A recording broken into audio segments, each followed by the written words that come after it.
समझिए कि भगवान क्या असत्य हैं? असत्य माने क्या भगवान झूठे हैं? नहीं है ना। यदि मान लीजिए भगवान झूठे होते तो मान लीजिए भगवान झूठे हैं,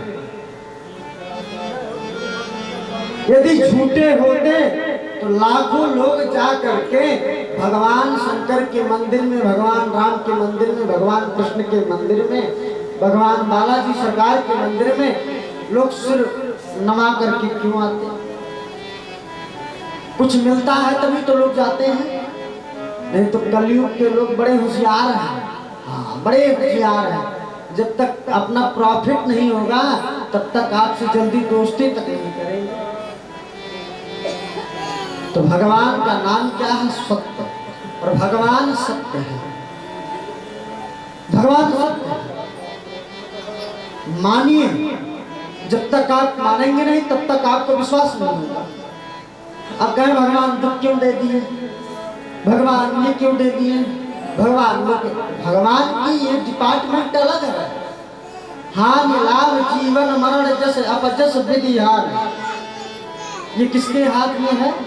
हान लाभ जीवन मरण यस अपजस विधि हान, किसके हाथ में? विधि के हाथ। हान लाभ, कभी काम कर रहे हैं, व्यापार में हान भी हो गया और लाभ भी हो गया। जीवन मरण, जन्म भी मिला और मृत्यु भी होगा। यदि आपका जन्म हुआ है तो आपका मृत्यु निश्चित है, उसको कोई आपको टाल नहीं सकता। और यश अपजस, कोई काम आप किए, आपको जस मिल गया। वाह, बहुत बहुत वाह वाह, क्या बात है, क्या बात है, बड़ा बढ़िया, आपको जस मिल गया। और कोई ऐसा काम कर दिया, आपको जस मिल गया। छी छी छी छी छी छी, हमको विश्वास नहीं था कि तुम ऐसा करोगे। अपजस मिल गया कि नहीं?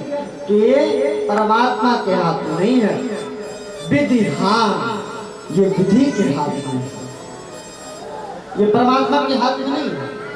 कहे परमात्मा के हाथ में क्या है? कहे कर्म आप करिए।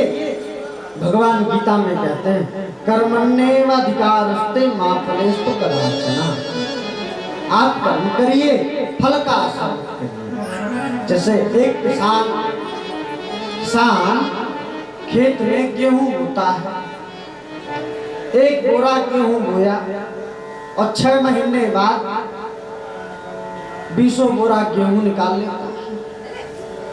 लेता है क्या? तो किसकी कृपा है? और जानिए, जिसके खेत में आग लग जाता है उसका क्या हाल होगा, जिसका गेहूं में कीड़ा लग जाता है उसका क्या हाल होगा। और कभी कभी होता है हमने कुछ भी नहीं किया लेकिन हमारा फसल बहुत बढ़िया गया, हमारा कार्य बहुत बढ़िया गया। तो आपने कर्म किया था, भगवान ने आपको फल दे दिया। और सत्य क्या है? पहला सत्य है भगवान, भगवान सत्य है। दूसरा सत्य क्या है? दूसरा है वाणी, वाचन सत्य। समझ में आ रहा है? वाचन, वाचन माने बोलने का सत्य। लेकिन आजकल हम लोग सत्य कहाँ बोलते हैं? और जब से मोबाइल चल गया है तब से और सत्य बोलते हैं। तब से बहुत बड़ा सत्य हम लोग सत्य हरिश्चंद्र हो गए, सत्यवादी हरिश्चंद्र हो गए। जब से मोबाइल चल गया है तब से और बड़े हम लोग सत्यवादी हरिश्चंद्र हो गए। रहेंगे कुसमा, रहेंगे मुंडेरवा, बताएंगे कुसमा चौराहा पहुंचे, बस 10 मिनट में आ रहे हैं। रहेंगे बस्ती, बस 2 मिनट रुको, तत्काल तुरंत आ रहे हैं। मैं 2 मिनट खड़ा रहा और 2 मिनट के चक्कर में 2 घंटा बोल दिया बेचारे। तो हम लोग आजकल सत्य को छोड़ दिए। हम क्या किए? हम सत्य को छोड़ दिए हैं। लेकिन हमें प्रयास करना चाहिए कि हमको सत्य बोलना चाहिए। क्या करना चाहिए? सत्य बोलना, झूठ नहीं बोलना चाहिए। क्योंकि देखिए, जहां चलना पावे वहां झूठ बोलिए। कहे महाराज झूठ कहाँ कहाँ बोलना चाहिए? कहें कन्या के विवाह में झूठ बोल दीजिए, व्यापार में झूठ बोल दीजिए, किसी गौ की रक्षा करना हो तो झूठ बोल दीजिए, किसी ब्राह्मण की रक्षा करना हो तो झूठ बोल दीजिए, अपने फायदे के लिए झूठ मत बोलिए। कहे पहला कन्या के विवाह में कहे हाँ, मान लीजिए कि कन्या थोड़ी सामनी है और कन्या थोड़ी पढ़ी लिखी कम है, 10 पास है और आप 12 बता दीजिए, 12 पास है और मार्कशीट मिला नहीं, स्कूल में मार्कशीट है, विवाह हो गया तो अब ब्याह भेज तो करोगे क्या? हाँ ब्याह हो गया अब क्या करोगे? तो जब शादी हो गया तो अब तो कुछ करना नहीं है। अब आप 10 पास है अब बताए तो PhD की है, तब गड़बड़ा जाएगा, तब मामला गड़बड़ा जाएगा, तब झूठ पकड़ा गया। अब कहें व्यापार में, कहें हाँ व्यापार में मान लीजिए आपका कोई दाम 10 रुपए का है तो उसको 12 रुपए में बेच लीजिए, या मान लीजिए 15 रुपए में बेच लीजिए।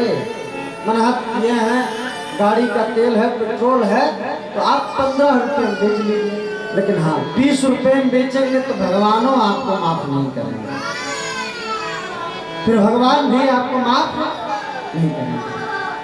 तो उस व्यापार में हमको झूठ 15 बोल दीजिए झूठ, तब तो वो ठीक है, उसमें दोष नहीं है, लेकिन आप 20 बोल देंगे तो आपका झूठ झूठ माना जाएगा, असत्य माना जाएगा, उसमें आपको दोष है। तो 2 सत्य हुए, एक सत्य है ब्रह्म, एक सत्य है शब्द ब्रह्म। पर ब्रह्म आज से कई 1000 वर्ष पहले जा चुके हैं,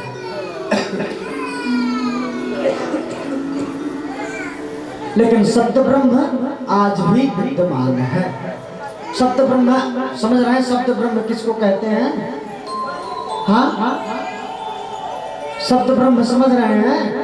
शब्द ब्रह्म माने जिस शब्द का हम उच्चारण करते हैं, यदि हम शब्द बोल रहे हैं तो वही शब्द ब्रह्म है। और आज ऐसा शब्द हमको बोलना चाहिए कि हर व्यक्ति प्रसन्न हो। और दूसरा क्या है? दूसरा है चित्त। चित्त 2 प्रकार की पद्धतियों में कहा गया है, एक चित्त कहा गया प्रकाश को, एक चित्त कहा गया देवी को। प्रकाश क्या है? चित्त। कहे महाराज मान लीजिए किसी कमरे में यदि लाइट ना लगा रहे तो उसमें अंधियार रहेगा कि नहीं रहेगा? और मान लीजिए एक दीपक जला दिया जाए तो उस कमरे में धीरे धीरे धीरे धीरे प्रकाश हो जाएगा कि नहीं? ऐसे ही लेखकार भाष्यकार श्री सुखदेव जी महाराज ने कहा कि भागवत की कथा को जो प्रेम पूर्वक सुनेगा उसके मन के अंधियारे में भागवत रूपी एक दीपक जब जलेगा तो धीरे धीरे जितना अंधकार उसके मन में है सारा अंधकार उसका मिट जाएगा। इसलिए हमको अपने बढ़िया सुंदर मन से कथा को सुनना चाहिए, तो आपके अंदर एक प्रकाश जलेगा, वही प्रकाश आपके मन के अंधकार को दूर करेगा। और दूसरा क्या है? दूसरा है देवी। देवी कैसे है? देवी को शुद्ध करना पड़ेगा। अब दुर्गा सप्तशती में चलिए, दुर्गा सप्तशती में कहा या देवी सर्वभूतेषु चित्तरूपेण संस्थिता। चित्त आया कि नहीं आया? चित्तरूपेण संस्थिता। और नमः तस्यै नमः तस्यै नमः तस्यै नमो नमः। चित्त आया तो चित्त किसको कहा गया? देवी। अब देवी क्या है? क्या वो दुर्गा जी है? क्या वो काली मैया है? क्या वो सीता जी है कि राधा जी? कहे महाराज दुर्गा भी वही है सीता, और सीता भी वही राधा है, और राधा ही काली है, काली ही विंध्यवासिनी मैया है। देवी एक है, देवी एक है पर उसके रूप अनेक है। एक प्रश्न उठा। प्रश्न क्या उठा? प्रश्न उठा कि हिंदू धर्म, हर एक धर्म में एक देवता माने गए हैं। आप मुस्लिम धर्म उठा लीजिए तो उनके अल्लाह है, अल्लाह के सिवा कोई और नहीं है। हाँ, और क्रिश्चियन में मान लीजिए तो वो टंगे रहते हैं, क्या बोलते हैं, क्या बोलते हैं उनको? अरे जो टंगे रहते हैं, यीशु मसीह। हाँ, यीशु मसीह एक हुआ कि नहीं हुआ? लेकिन हमारे हिंदू धर्म में अनेक देवी देवता कैसे हैं? क्यों है? तो एक छोटी सी बात है, जिसके पास खाने खिलाने की हिम्मत ना हो वो खिला सकता है? वो खिला सकता है? जिस सरकार के पास बजट ना हो तो वह सरकार काम करा सकता है, और जिस सरकार के पास बजट हो वो उसकी बहुमत की सरकार बनेगी और बढ़िया वो काम कराएगा कि नहीं कराएगा? तो ऐसे ही उनके पास खाने की जगह नहीं है, उनके पास खाने की सामान नहीं है, सामग्री नहीं है, उनका सरकार ढीला है, उनके पास पब्लिसिटी नहीं है। और हमारे देवी देवताओं के पास सर्वसमर्थक है। हमारे देवी देवता कैसे सर्वसमर्थक है, और जिसकी जो इच्छा करे, आपका मन करे राम को पूजना है तो आप राम को ही पूजिए। आपके ऊपर कोई बाउंडेशन भी नहीं है। कोई बाउंडेशन है नहीं।